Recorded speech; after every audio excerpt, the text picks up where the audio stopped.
ብንጠቅስ የተሻለ ነው። እነ ቻይና እነ ህንድ እነ ደቡብ ኮሪያ ወደ አፍሪካ ደግሞ ስንመጣ እነ አልጄሪያ እነ ኬንያ እና ሌሎችም ሀገራት አሉ የፈተና ቁጥጥር ስርዓታቸው እጅግ በጣም ጠንካራ የሚባሉ። እንደው ለአብነት ግን ቻይናን ብናያት የተሻለ ይመስለኛል። የቻይና የፈተና የቁጥጥር ስርዓት እጅግ በጣም ለዓለም ምሳሌ የሚሆን በጣም ጠንካራ የሚባልም ስለሆነ ዓለም ላይ በተለይ ደግሞ ከፈተና ስርዓት ክትትል ጋር በተያያዘ በጣም ጥብቅ ጠንካራ የፈተና ስርዓት አላት የምትባል ሀገር ናት። የዩኒቨርሲቲ መግቢያ አለ፣ ከፍተኛ ትምህርት ተቋማት መግቢያ ጋኦ የሚባል የፈተና እኛ ሀገር ሚኒስትሪ ወይም ደግሞ ማትሪክ ምን እንለዋለን አይደል? ልክ እንደዛ ሁሉ ወደ ዩኒቨርሲቲ ለመግባት የሚፈተኑት ፈተና አለ ተማሪዎች። ለዛ ፈተና የሚደረግ ዝግጅት የሚደረግ ጥንቃቄ ወደፊት የምናየው ይሆናል። እጅግ በጣም ከፍተኛ የሆነ ጥንቃቄ ስለምታደርግ ቻይና እንደ ሞዴል ትታያለች። እንደው ምንድነው የምታረግ የሚለውን ደግሞ እንየው። ፈተናዎች ከአንድ ቦታ ወደ አንድ ቦታ ሲጓጓዙ በፖሊሶች በወታደሮች የሚጠበቁ ይሆናል ማለት ነው። እንዲሁ ዝም ብሎ ፈተናዎች የሚጓጓዙ አይሆንም። ሌላኛው ደግሞ ፈተና ላይ ደግሞ ከደረሱም በኋላ የአርቲፊሻል ኢንተለጀንስ ወይም ኤአይ ምንለው ነገር ኢንተለጀንስ እኮ በቃ ያልገባበት የለም። ምንም ማያደርገው ነገር የለም። ያን ተጠቅመው ካሜራዎች ከተማሪዎች ያልተለመደ የሰውነት እንቅስቃሴን ሲያሳዩ ደግሞ ወዲያው ለተቆጣጣሪዎች ይጠቁማሉ። ሌላኛው ደግሞ የፊት መታወቂያና ድሮኖችን የሚጠቀማሉ በፈተናዎቻቸው ላይ። ለምሳሌ በጣታችን አሻራ እንደምናሳያቸው የፊት አሻራቸውን በመውሰድ ተማሪዎች ከፈተና ከመግባታቸው በፊት ማንኛውም አሻራቸው ፌሻል ሪኮግኒሽን ያገኛል። ራሳቸው መሆናቸው ይረጋገጣል። ለምሳሌ አስፋው ለፈተና የሚቀመጠው አስፋው መሆኑ ለራሱ ደግሞ ለሌላ ሰው ሊፈተን ገብቷል ወይ ለሌላ ላበበ ነው የሚለውን ደግሞ በዚህ አይነት መልኩ ይረጋገጣል። ከዛም በተጨማሪ የጣት አሻራዎችን እና ማንነታቸውን በዚህ መልኩ አረጋግጠው ፈተናው ላይ የሚቀመጠው ሰው አዎ ራሱ አስፋው ነው የሚለው ይረጋገጣል ማለት ነው። በዚህ መልኩ እንደዚህ ይደረጋል። የጣት አሻራ ከዛ ደግሞ ፊት ስካን ይደረጋል። እንደው በምን ሊያመልጥ ይችላል? ለምሳሌ እኛ ሀገር ላይ ባለፈው ትምህርት ሚኒስቴር አንድ መረጃ ይፋ ያደረገ ነበር። በርካታ ተማሪዎች ሌላ ሰው ተፈትኖላቸዋል የሚል ከመውጫ ፈተና ጋር በተያያዘ ነው ይሄ ጥያቄ ይሄ ችግር ተነሳ የተባለው። ማጭበርበርን ደግሞ በተመሳሳይ እንዲህ አይነት ነገሮች በነገርህ ማትሪክም እንደዚህ አጋጥሞ ያውቃል። ሌላ ሰው ተፈትኖላቸው ማለት ነው። አሁን ቻይና ቢሄድ ይሄ ተማሪ አያልፍም። እንዲህ ሲያረጋና ማነህ ነው በቻይንኛ ማነህ ይባላል። እኔ ነኝ ይላል። አያናውቅም አንተ ተፈታኛችን አይደለም ተብሎ በነገር እነዚህ ብቻ አይደሉም። የመቆጣጠሪያ መንገዶች አለ ገና የሚቀጥሉ ናቸው። ብዙ አለ። በዚህ ቀን በነገርሽ ላይ ለፈተናው በጣም ከፍተኛ የሆነ ትኩረት ከመስጠታቸው የተነሳ ተማሪዎችም እንዳይረበሹ ይፈልጋልና የፈተና ጣቢያዎች በጣም ሰላማዊ እንዲሆኑ ይፈልጋል። እዛ አካባቢ ያለ የህንጻ ግንባታ ምናምን ካለ ሙሉ በሙሉ እንዲቆም ይደረጋል። ድምጽ የሚያወጣ የሚረብሽ ነገር ካለ ማለት ነው። መኪኖች በተጠንቀቅ ይቆማሉ። ተማሪ እውነት ነው ታድሎ ያስብላል። በነገራችን ላይ ቻይና በትምህርት ስርዓት ላይ አሁን በተለይ በሳይንስና ቴክኖሎጂ የደረሰችበትን ደረጃ ምን ያህል ጠንክረው ትምህርት ላይ ስለሰሩ ነው። እንዲሁ የመጣ አይደለም። በርካታ ፈተናዎችን አልፈው በርካታ ቁጥጥሮችንም አድርገውበት ነው እዚህ የደረሱና እንዲህም ያደርጋሉ ነው። ከዚህ ካለፈ አንድ ተማሪ ለምሳሌ አሁን እኛ ሀገር ላይ ከፈተና ሪጀክት ነው የሚደረገው እስካሁን ውጤቱ ይሰረዛል ነው። ውጤት ተሰረዘ ተብሎም ሰምተናል። በዚህ አመት የመውጫ ፈተና የተፈተኑ ተማሪዎች ጋር በሱ ብቻ አታቆምም ቻይና። እስከ 7 አመት የሚደርስ ጽኑ እስራት ይቀጣል ማለት ነው። ምን ፈጠረላት ሚለውንም ነገር ወደ ዋናው ጉዳይ መጣ ማለት ነው። እንደውም የኛም ዓላማ ይሄን በማድረጋቸው ምን አመጡ ሚለውንም ወደኛም ሀገር ተሞክሮ እንዲመጣም ስለምንፈልግ ነው። ምን አመጣች? ለጠንካራ የአካዳሚክ ብቃት ያላቸውን ዜጎች በመፍጠር ትውልድ በመፍጠር በተለይ በሳይንስ ላይ በሂሳብ ላይ ንባብ ላይ ብቁ ጠንካራ አካዳሚክ ላይ ያሉ ትውልድ ማፍራት ትችላለች። በዚህ መልኩ በዓለም አቀፍ ደረጃም እጅግ ብቃት ያላቸውን ተወዳዳሪ ዜጎችን ማፍራት ትችላለች። ሌላኛው ደግሞ ለፍትሃዊ እና የብቃት ውድድር በተለይ ደግሞ ፈተናውን ስናነሳ ከማንኛውም የቤተሰብ ሀብት፣ ዝና፣ ስልጣን ጋር የማይያያዝና በብቃት ብቻ የምታልፍበት በመሆኑ ፍትሃዊነትና የብቃት ውድድርን በማረጋገጡ ስርዓቱ በትምህርት ላይ እኩልነትን ፈጥሯል ማለት እንችላለን። ካመጣላቸው ውስጥ እነዚህን ማየት እንችላለን። ልክ ነው። እኛ ሀገር ላይ ለምሳሌ ባለፈው አንድ ሀሳብ እያነሳን ነበር። የትምህርት ኢፍትሃዊነት በሀብታምና በደሃ መካከል፣ በከተማና በገጠር ልጆች መካከል፣ የግል ትምህርት ቤት የሚማሩና በመንግስት ትምህርት ቤት ተማሪዎች መካከል የሚሉ ሀሳቦችን እያነሳን ነበር። ቻይና እንግዲህ አይሰራም ማለት ነው። የፈተና ስርዓቷ እጅግ በጣም ፍትሃዊ እንዲሆን ከማድረጉ የተነሳ አንድ ተማሪ በአቅሙ በብቃቱ ልክ ወደ ዩኒቨርሲቲ ይገባል ማለት ነው። በዚህ አይነት ስርዓት ውስጥ በማለፏ ምክንያት የትምህርት ጥራቷ እጅግ በጣም ተሻሻለ። እሱ ደግሞ ምን አመጣ ስንል ቴክኖሎጂና ምርምር። አሁን ቻይና የሌለችበት የቴክኖሎጂ ተቋም እኮ የለም። ትኮርጃለች የሚባል ነገር አለ። እሱም ቢሆን ግን ችሎታ ይጠይቃል። ለኛ ሀገር ቢመጡ በጣም ደስ ይላል። ምክንያቱም እንደምታውቂው ኩረጃ ጥሩ እስከ ምንድነው ይሄ ልምድ እስከ መሆን ድረስ ደርሶ ነበር። የትምህርት ስርዓቱ አንድ አካል እስኪመስል አሁን ጥሩ ነገሩ ምንድነው 12ኛ ክፍል ላይ ሆነ እንጂ እኔ በጣም አንድ ጥያቄ አለኝ። በዚሁ አጋጣሚ ምናልባት ይሄንን ፕሮግራም የሚከታተሉ የመንግስት የሥራ ኃላፊዎችም ይሄንን ሐሳብ ሊወስዱት ይችላሉ ብዬ አምናለሁ። 12ኛ ክፍል ላይ ብቻ አይደለም የፈተና ስርዓታችን መጠንከር መበርታት ያለበት፣ ከአንደኛ ክፍል ነው መጀመር ያለበት። እኔ ማምነው እንደዛ ነው። ከጅምሩ ጀምረን እየሰራናቸው ካለፍን እነዚህን ተማሪዎች አቅማቸውን እያዳበሩ ይመጣሉ። በራሳቸው አቅም የማለፍ ጥንካሬ ይኖራቸዋል። ፈተና ላይ ሲቀመጡ 12ኛ ክፍልም የትኛውም ቦታ ላይ ፈተና ላይ ሲቀመጡ የማንንም ድጋፍ አይፈልጉም። ኩረጃንም እንደ ጉዳይ አይቆጥሩትም፣ እንደውም ይጸየፉታል ማለት ነው። ከረጅም ዓመታት በፊት እኮ ኩረጃ ነውር ነው የሚባለው አይደል? አሁን አለመኮረጅ ነው ነውር እስኪመስል ድረስ ነው የደረስንበት አሁን ያለንበት ነገር ማለት ነው። እና ለሱም ይሄ ራሱ ስለሚረብሽ እነሱ ብቻ ሳይሆኑ አንተም አንድ አስተዋጽኦ አለ አስኳላ ላይ እንዲህ አይነት መሰናዶችን በማዘጋጀት ለተመልካች እናደርሳለን። አረ ወደ ፕሮግራማችን እንለፍ። ዘገየና አይደል? ምንድነው ያለን ሁለተኛው መሰናዷችን ወደ ጎንደር ነው አይደል የሚወስደን? በትክክል ጎንደር ከተማ ላይ እንግዲህ ቀደም ብለን እንዳነሳ ነው የ12ኛ ክፍል ተማሪዎች ውጤታማ እንዲሆኑ እየተሰሩ ካሉ ስራዎች መካከል ነው የምንጋብዛቸው። ተስፋዬ ጋሹ ነው ይሄን መሰናዶ ያዘጋጀው። ተጋበዙልን፣ እንመለሳለን።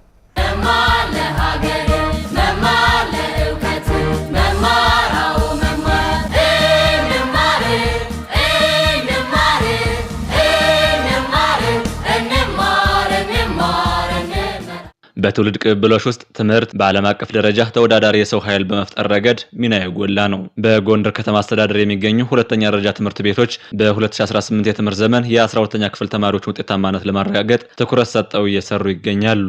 የትምህርት ተቋማቱ ከመደበኛ የትምህርት ጊዜ በተጨማሪ የአዳር ጥናት መርሃ ግብር እያካሄዱ ይገኛሉ። ይህም ለሀገር አቀፍ ፈተና በቂ ዝግጅት እንድናደርግ አግዞናል ይላሉ ተማሪዎቹ።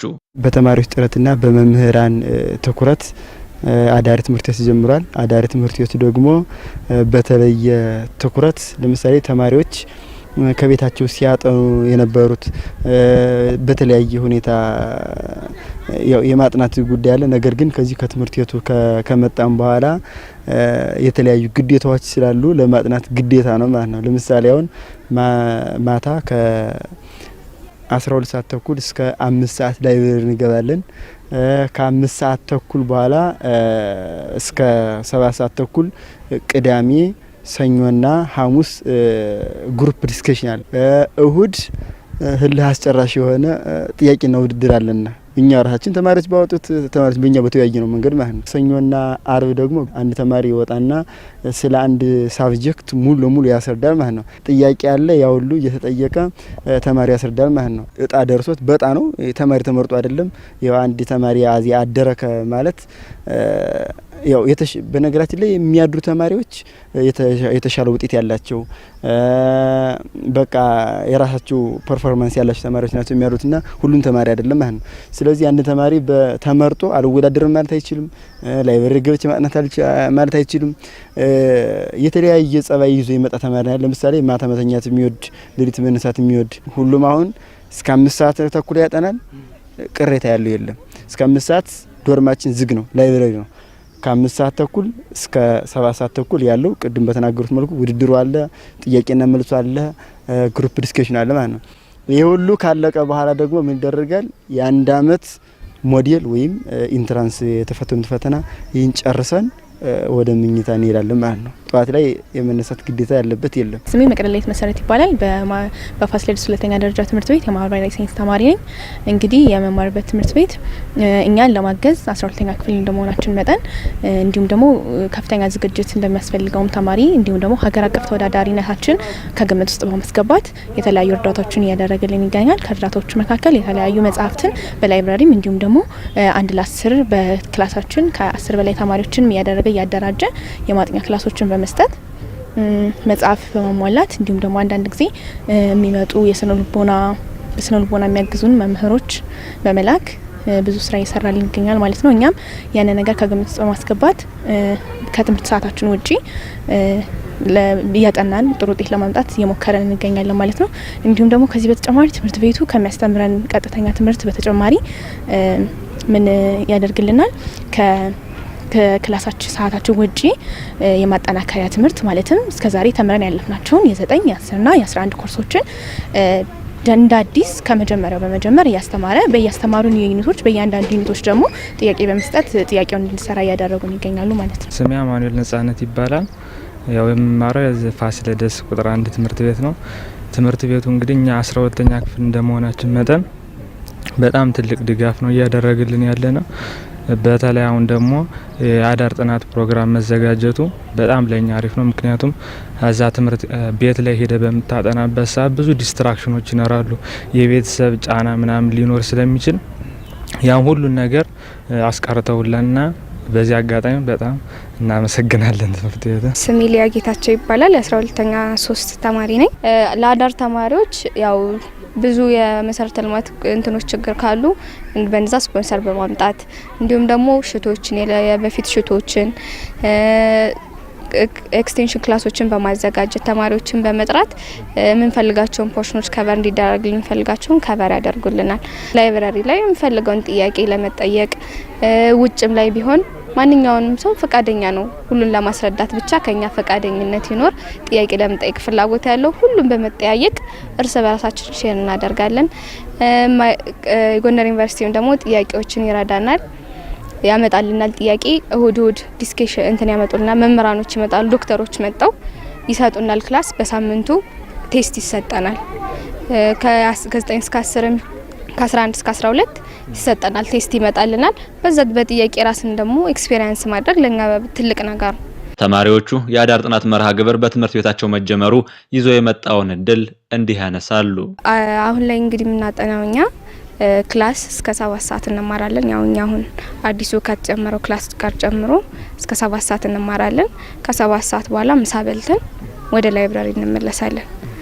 ምሳ በልተን ወደ ላይብራሪ እንመለሳለን። 11 ሰዓት ያበቃል ላይብራሪው። ከዛን ረፍት እናደርጋለን። 12 ተኩል ላይ እራት እንበላለን።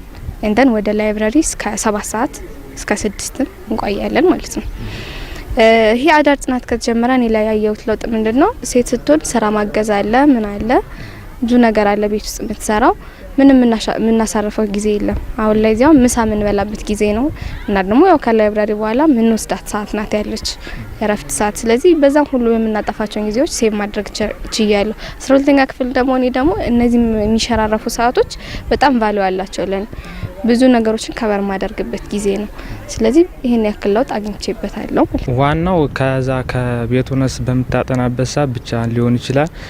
የሆነ ከባድ ቻፕተር በሚኖርበት ጊዜ ብቻን ስለሚሆን ሊከብድ ስለሚችል ስታነበውም የመረሳት ባህሪ ይኖረዋል። እዚህ ግን ቀንም ምሽትም አብረን ስለምንሆን ከጓደኞቻችን ጋር የጠፋንን የሆነች ነገር ካለች አብረን ከነሱ ጋር እንወያያለን፣ እንረዳዳለን። ደግሞ አብረው ከጓደኛው ጋር ምናምን የተወያየው አይረሰን ባህሪ ያለው እና ለዛ ጠቅሞናል። ትልልቅ የሆኑ ቻፕተሮች ምናምን በአጭር ሰዓት አብረን እንድንሰራ ረድቶናል። ተማሪ ለተማሪ ትብብራችን እንግዲህ እንዴት ነው? በውጤት ከፍ ያሉ ተማሪዎችም ዝቅተኞችን በማስረዳት እንዲሁም ደግሞ ጎበዝና ጎበዝ ቢሆንም ሰነፍን ጎበዝን ቢሆን በመቀላቀል እንግዲህ እንደነገርኩ ቅድም ላይ የማጥኛ ቡድን አለን። ሰነፍ ጎበዝ ተብሎ ሳይሆን የተከፈለው መግባባት በምንችልበት መጠን አብረን ባለንበት መጠን ሆኖ ነው የተዘጋጀልን። ስለዚህ ተማሪ ለተማሪ በደንብ ተግባብተን እንድንሰራ አድርጎናል ማለት ነው። መምህሮቻችንም ከኛ ጋር የቤተሰባዊ አይነት ቅርበት ያላቸው ናቸው። በፊቱም ያስተማሩ መምህሮች ስለሆኑ ከኛ ጋር በደንብ ተላምደን እየሰራ እንገኛለን ማለት ነው። እውነት ለመናገር አሁን እንዲያው በውጤቱ ይቅርና ራሱ በአስተሳሰብ ለውጥ አለ እንዳለ ሙሉ ተማሪው ከዚህ ስለሆነ ውጤት ላይም እንደምናየው በጣም ትልቅ ለውጥ አለ። በራስ የመተማመን አለ። ለምሳሌ ሲፈራ የነበረው ተማሪ መናገር እንኳን የማይችለው ተማሪ ከዛ ተነስቶ ስለሚያስረዳ ጥያቄና መልስ ውድድር ስለሚወዳደር የመናገር እንትናቸውም ከፍተኛ ነው። በቃ በጣም ልዩ ነው። በተያያዘው ዓመት ካለፈው ዓመት የተሻለ ውጤት ለማስመዝገብ እየሰሩ መሆኑን የሚያስረዱት እርሳነ መምህራን የአዳር ጥናት መርሃ ግብሩን ለማስጀመር የተደረገውን ጥረትና ተሞክሮ እንዲህ ያነሳሉ። ተማሪዎች በ2018 ዓመተ ምህረት በተለይ 12ኛ ክፍል የሚፈተኑ ተማሪዎችን ውጤታማ ለማድረግ በመደበኛ ትምህርት የሚማሩትን ትምህርት በጋራ እየተገናኙ እንዲረዳዱና እንዲያጠኑ በማሰብ የአዳር ትምህርት ፕሮግራም አመቻችተናል። በዚህም ተማሪዎች እውቀታቸውን፣ ልምዳቸውን በጋራ የሚረዳዱበት እውቀት ልምድ የሚቀሳሰሙበት ሁኔታ እና እድል ተፈጥሮላቸዋል። ስፔሻሊ 12ኛ ክፍሎች የተሻለ ውጤት እንዲያመጡ የተለያዩ ስራዎችን ሰርተናል። አጠቃላይ 557 ተማሪዎች አሉና ከነዚህ ደግሞ የተሻለ ውጤት ያመጣሉ የተሻለ ውጤት ያላቸውን ልጆች አዳሪ ትምህርት ቤት በማደር በደንብ አድርገው እንዲያነቡ እሱ ምቹ ሁኔታዎችን አመቻችተናል። ይህም ከየካቲት ጀምሮ ያደረግነውና ስቲል ነው በአገልግሎቱ ላይ እየተጠቀሙ ያሉበት ሁኔታ አለ። እነዚህን ስናደርግ ለመነሻነት ይዘን የተነሳነ የትምህርት ቤቱን ግብዓት ነው።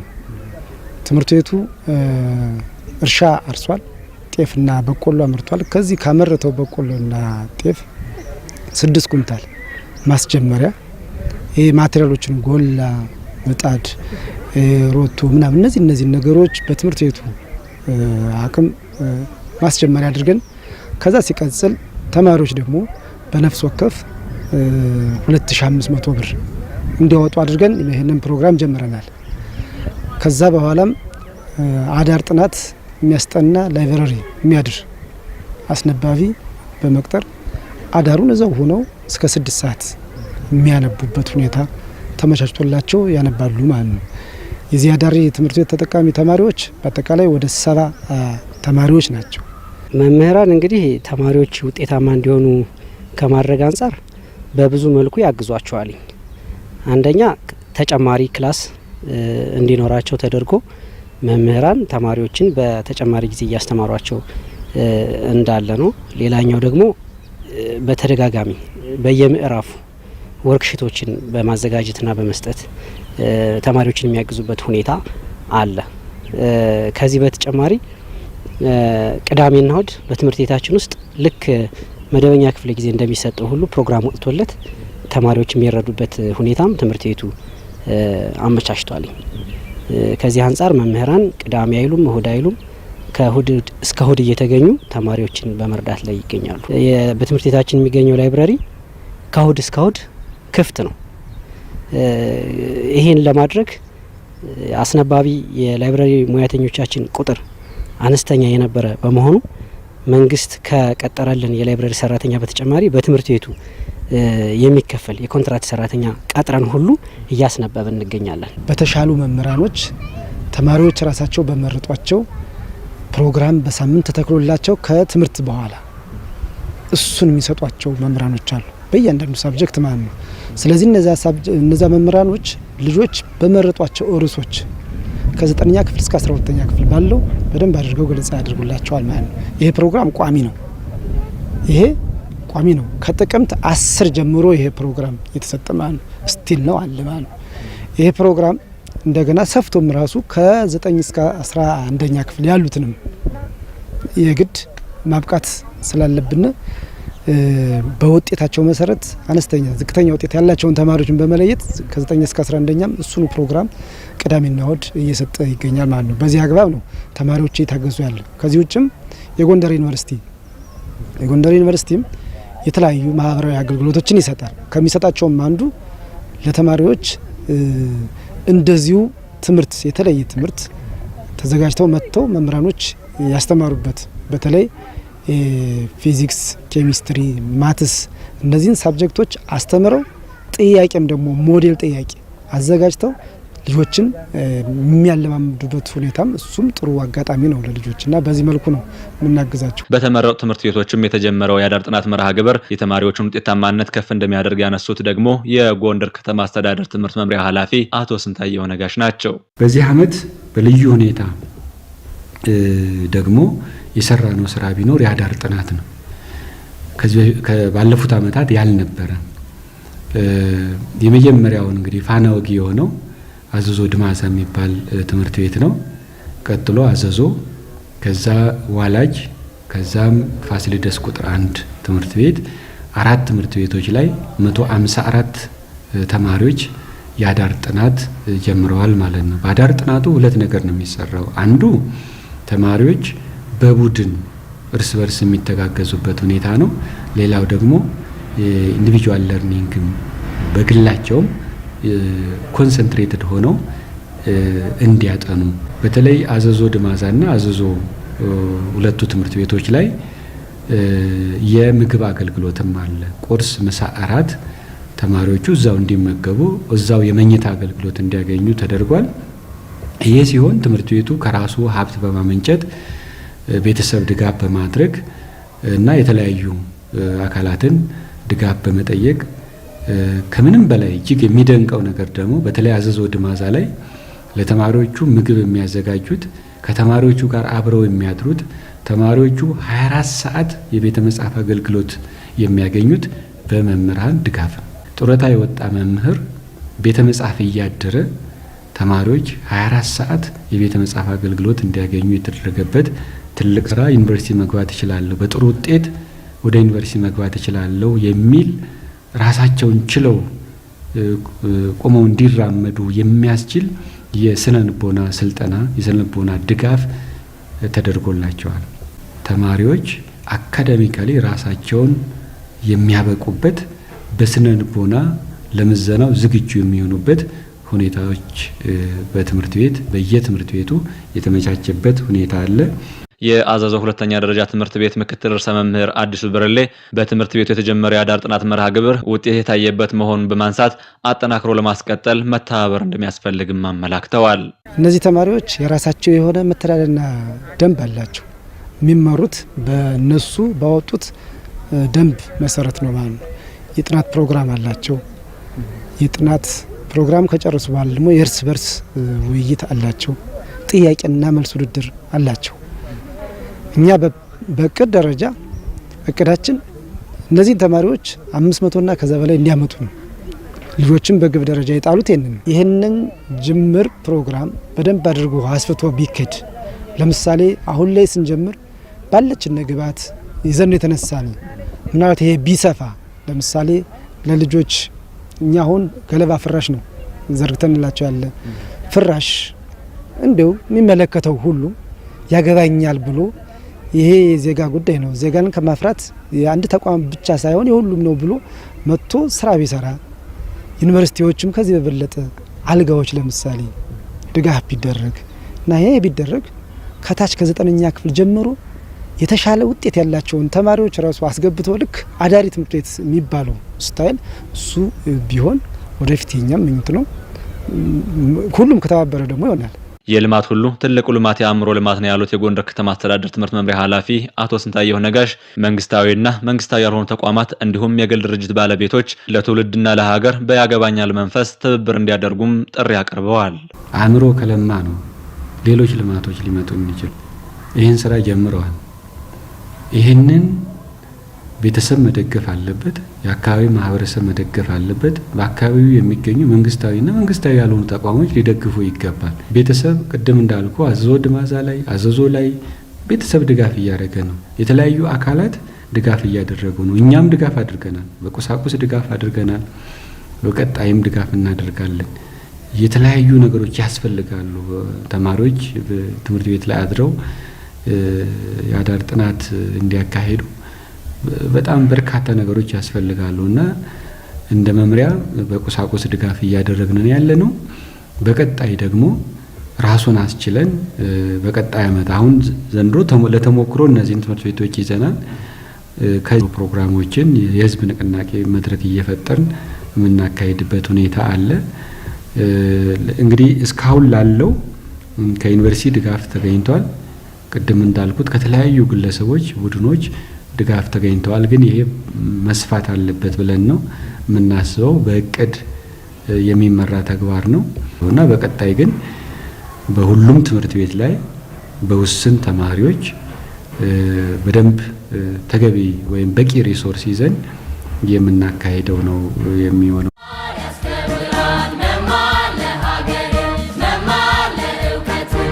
ሁለት መሰናዶዎችን ከመረጃ ጋር ወደ እናንተ እያደረስን እስከ ዳር ጥራውንና አስፋው ሙቀት እያስተናገድናችሁ ቆየን። ወደ መሰናበታችን እየደረስን ነው። ከሱ በፊት ግን አስቀድመን ጥያቄዎችን እያነሳን ነበረ። በፈተና የቁጥጥር ስርዓታቸው ምስጉን የሚባሉ ወይም ደግሞ ጠንካራ የፈተና ቁጥጥር ስርዓት አላቸው ብለን ከጠቀስናቸው ሀገራት መካከል ሁለት ጥቀሱ የሚል ነው። ፕሮግራሙን የተከታተለ ሰው በትክክልም ይመልሰዋልና እነዚህን ጥያቄዎች መልሱ፣ ተሳተፉ። 8200 ቢን እያስቀደማችሁ ደግሞ መልእክቶቻችሁን አድርሱን። ደብረ ማርቆስና